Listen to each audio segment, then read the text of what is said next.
The first two videos, we talked about ways to help Mini-Me learn to be exposed to different scenarios, situations, and feel better about it by moving forward or by kind of constricting her world so she can't run around and get all worked up and create a safe place.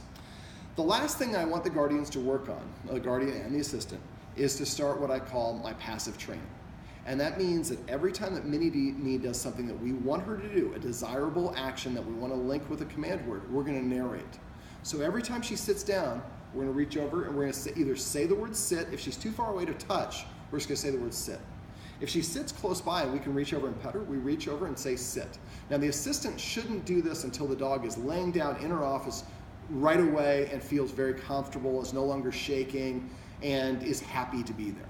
The touch, until that's the case, is going to be drawing the wrong result from the dog. But especially for the guardian, I'd like the guardian to do this. So I recommended that we come up with a word like command or narrate or whatever word is you want. But if the assistant sees the guardian didn't notice when the dog sat down, she needs to say that word, and then the guardian can say the word. Now we want to say it within 3 seconds of the dog doing it. The ideal is within 1/3 of a second. After you get in a habit of doing it, you'll just do it without even thinking. But the assistant helping by kind of saying out a watchword will help, sit. And then eventually the guardian will get in a habit of doing that herself. So I'd like to focus primarily on come, sit, and lay down, which I like to call crash. Those are 3 of the easiest dog commands and 3 commands that she really doesn't know very well. So every time that she comes to the guardian on her own, the guardian reaches over and pets her and say come. If you have a treat, the guardian reaches over and gives her the treat. So maybe you have a little ramekin of treats on the desk, which is another example of why we shouldn't have the dog on our desk. And we can reach over, grab one of those, give the dog a little treat, and say come at the same time.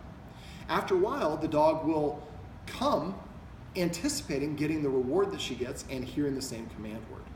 Now, passive training takes a little bit longer than traditional training, but if you get in a habit of doing it, it is very easy for you because you're not putting any extra time or effort into it. You're just adding a little bit of structure or a little step to what you do anyways. After a while, the dog starts to associate it. I think a big part of Mini-Me's issue is she has extremely low confidence and almost no self-esteem.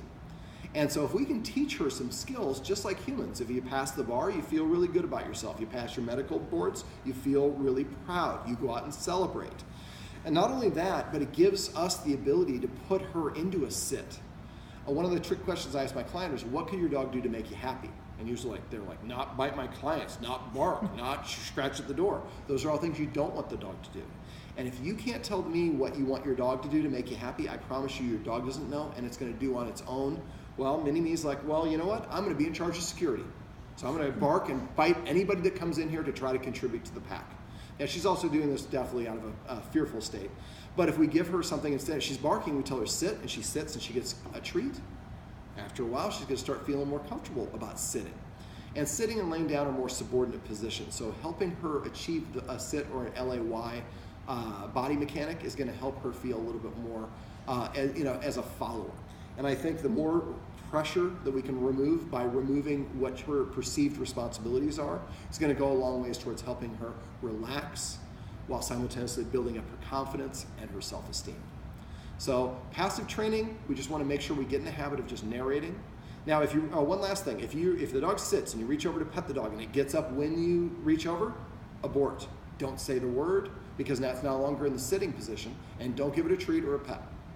I've had some dogs where I have to reach my arm like 10 times, and I reach and the dog gets up and I pull back. Reach when the dog settles down or sits down again. So back and forth, and eventually the dog's like, oh, so if I say seated, you're gonna give me a treat? Deal.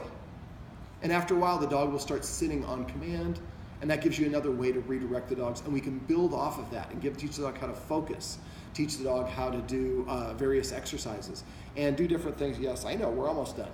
And do different things that are going to also help boost her self-esteem, eliminate her anxiety by increasing her confidence. So passive training is something I want the guardian to really focus on. If the guardian gets in a habit of doing this for the next 2 to 3 weeks, it'll just become second nature. So really put an emphasis on the next couple of weeks. If you have to, put some Post-its around your office. Sit, crash, come.